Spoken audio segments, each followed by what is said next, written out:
जम्मू के बर्फीले पहाड़ों में एक मंदिर है, एक ऐसा मंदिर जहां भगवान शिव के टूटे हुए त्रिशूल के 3 हिस्से सदियों से जमीन में गड़े हैं और कहते हैं कि उन पर आज तक जंग नहीं लगा। बिल्कुल।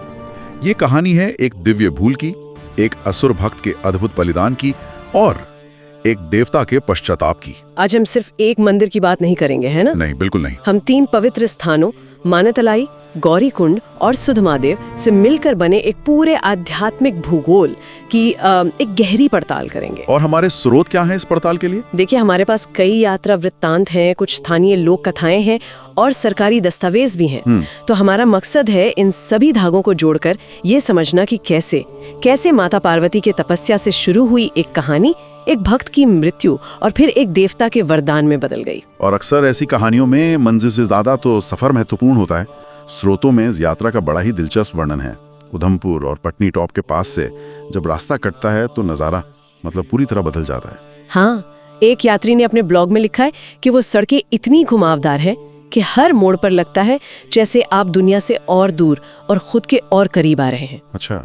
एक तरफ हजारों फीट गहरी खाई, दूसरी तरफ देवदार के ऊंचे ऊंचे पेड़ जिनकी महक हवा में घुली होती है। ये सिर्फ रास्ता नहीं है, ये एक तैयारी है। बिल्कुल, ये माहौल की तैयारी है। ये आपको शहर के शोर शराबे से निकालकर एक शांत, एक आध्यात्मिक दुनिया में ले जाता है। ये बात बहुत गहरी है। तीर्थ की तैयारी सिर्फ सामान बांधना नहीं है, मन को भी तैयार करना है। हाँ। तो ये दुर्गम रास्ता शायद उसी मानसिक तैयारी का एक हिस्सा है। पर ये रास्ता हमें ले कहाँ जा रहा है? इस एकांत में ऐसी कौन सी असाधारण घटना घटी जिसके निशान आज भी मौजूद हैं? चलिए कहानी को उसके बिल्कुल शुरुआत से पकड़ते हैं। तो इस कहानी का आरंभ बिंदु है मानतलाई। लोक मान्यता के अनुसार ये स्थान माता पार्वती का मायका है, उनकी जन्मभूमि। ओह, तो ये उनका जन्म स्थान है? जी हाँ, यहीं उनका बचपन बीता। तो ये इस दिव्य कथा का पहला अध्याय है जहाँ शक्ति ने जन्म लिया। अच्छा, तो ये वही जगह है जहाँ से सब शुरू हुआ। और मैंने पढ़ा है कि सिर्फ जन्म ही नहीं, कहते हैं कि यहीं भगवान शिव और माता पार्वती का विवाह भी हुआ था। बिल्कुल, ये स्थान उत्सव और मंगल का प्रतीक है। ये इस पवित्र त्रिकोण का पहला कोना है, जन्म और विवाह का स्थल। लेकिन विवाह के बाद कहानी एक नया मोड़ लेती है और हमें दूसरे स्थान पर ले जाती है, गौरीकुंड। गौरीकुंड? हाँ, ये मानतलाई से कुछ ही दूरी पर है, लेकिन इसका माहौल बिल्कुल अलग है। वो उत्सव का नहीं, तपस्या का स्थान है। एक मिनट, ये थोड़ा अजीब है। जन्म और विवाह के मंगल स्थान से कुछ ही दूर तपस्या की जगह क्यों? क्योंकि पौराणिक कथाओं के अनुसार शिव को पति रूप में पाने के लिए माता पार्वती ने कठोर तपस्या की थी। गौरीकुंड वही स्थान है जहाँ वे हर दिन पूजा से पहले स्नान करती थी। अच्छा। वहाँ एक छोटी सी गुफा है जहाँ बैठकर उन्होंने ध्यान लगाया था। और वहाँ का झरना वो आज भी 12 महीने एक ही प्रवाह से बहता है, चाहे मौसम कोई भी हो। जैसे उनके अटूट संकल्प का प्रतीक हो। बिल्कुल, जैसे वो उनके संकल्प का ही प्रतीक हो। तो मानतलाई जीवन के आरंभ का प्रतीक और गौरीकुंड संकल्प और साधना का। ये तो एक पूरी यात्रा बन रही है। लेकिन इस कहानी का सबसे नाटकीय मोड़ वो तीसरा स्थान है, सुधमादेव। हाँ, और यहीं पर कहानी में उस पात्र का प्रवेश होता है जिसके बिना ये तीर्थ अधूरा है, सुधंत। सुधंत? और सुधंत कौन था? ये इस कथा का सबसे बड़ा रहस्य भी है और सबसे बड़ा विरोधाभास भी। विरोधाभास क्यों? मैंने जो पढ़ा है उसके अनुसार तो वो शिव का बहुत बड़ा भक्त था। भले ही असुर कुल में जन्मा था, पर उसका मन तो शिव भक्ति में ही रमा था। वो भी हर रोज उसी गुप्त स्थान पर पूजा करने आता था जहाँ माता पार्वती आती थी। यही पहली और सबसे प्रचलित कथा है। लेकिन एक दूसरी कथा भी है जो उसे एक दुराचारी राक्षस बताती है जिसने माता पार्वती पर बुरी नजर डाली थी। अच्छा। हाँ, हम उस पर भी आएंगे क्योंकि दोनों कथाओं का होना ही अपने आप में गहरा रहस्य है। पर पहले पहली कहानी पर चलते हैं। तो एक भक्त असुर है जो मुक्ति के लिए शिव की पूजा कर रहा है। फिर समस्या कहाँ से शुरू हुई? समस्या हुई एक दिव्य गलतफहमी से।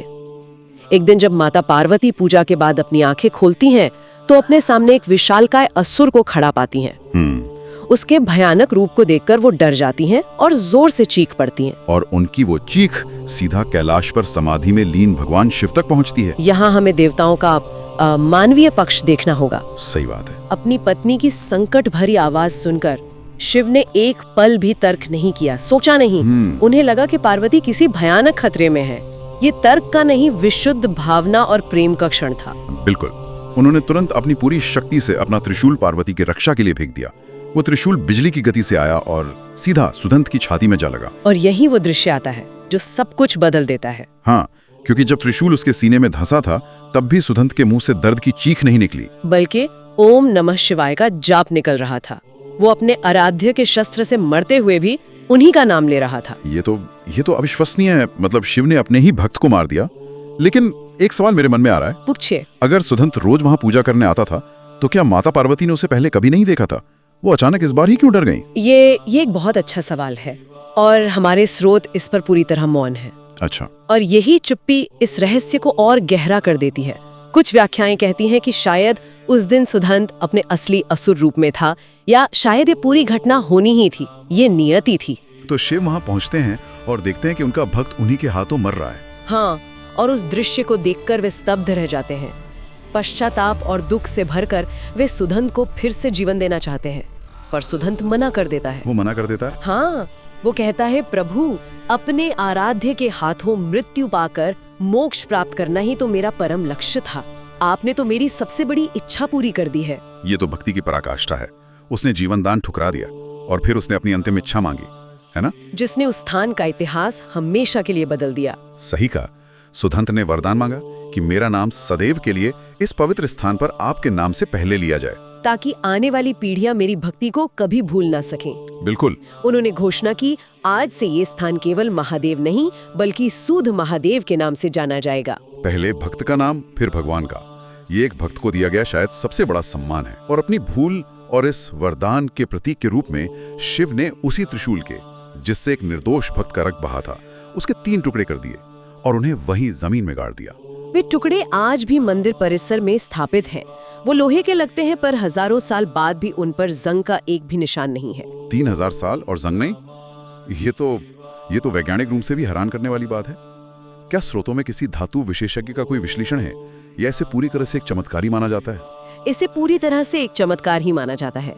और रहस्य यही खत्म नहीं होता। और क्या है? उन टुकड़ों पर एक प्राचीन अज्ञात लिपि में कुछ खुदा हुआ है, जिसे आज तक कोई पढ़ नहीं पाया है। क्या बात है!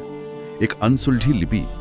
ये तो कहानी को और भी ज्यादा रहस्यमय बना देता है। हाँ। इस त्रिशूल के अलावा भी मंदिर में और भी कई चीजें जिनका जिक्र आता है, जैसे बाबा रूपनाथ की समाधि। हाँ, इस मंदिर का नाथ संप्रदाय से भी गहरा नाता है। बाबा रूपनाथ इसी संप्रदाय के एक तेजस्वी संत थे, जिन्होंने यहीं जीवित समाधि ली थी। अच्छा। उनके पवित्र धूनी आज भी मंदिर में जल रही है, और उस धूनी के बारे में भी एक चमत्कारिक बात कही जाती है। कहते हैं कि आप उसमें से कितनी भी भस्म निकाल लें या डाल दें, उसकी मात्रा हमेशा एक जैसी रहती है, न घटती है न बढ़ती है। मतलब वहाँ की भस्म कभी खत्म नहीं होती। मंदिर के बाहर एक पापनाशिनी बावड़ी का भी उल्लेख है। हाँ, ये एक प्राचीन बावड़ी है जिसमें पहाड़ों से आता बर्फीला ठंडा पानी 12 महीने रहता है। मान्यता है कि मंदिर में दर्शन से पहले इसमें स्नान करने से व्यक्ति के पाप धुल जाते हैं। ये तो हिंदू तीर्थ परंपरा का एक अहम हिस्सा है ना? आध्यात्मिक संवाद से पहले शारीरिक और मानसिक शुद्धि। बिल्कुल। तो अब तस्वीर पूरी हो रही है। मानेतलाई में जन्म और विवाह, गौरीकुंड में तपस्या और संकल्प, और सुद महादेव में दिव्य भूल, बलिदान, पश्चाताप और वरदान। ये तीनों स्थल वाकई एक ही कहानी के 3 अध्याय हैं। ये एक तीर्थ चक्र बनाते हैं। बिल्कुल। ये सिर्फ 3 अलग-अलग मंदिर नहीं है, ये एक आध्यात्मिक यात्रा है जो जन्म से शुरू होकर, साधना से गुजरकर, अंत में शिव में विलीन होने का प्रतीक है।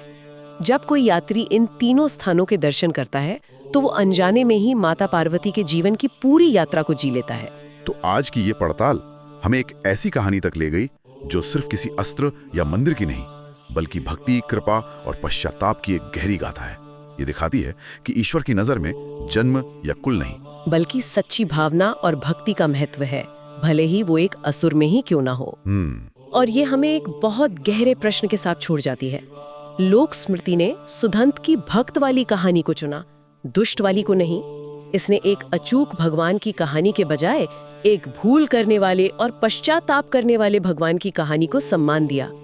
ऐसा क्यों? शायद इसलिए क्योंकि दूसरी कहानी हमें ज्यादा उम्मीद देती है। हाँ, शायद ये बताती है कि समर्पण का एक अंतिम क्षण इतना शक्तिशाली हो सकता है कि वो किसी के पूरे जीवन के स्वरूप को पवित्र कर दे। क्या अंत का एक क्षण जीवन भर के कर्मों पर भारी पड़ सकता है?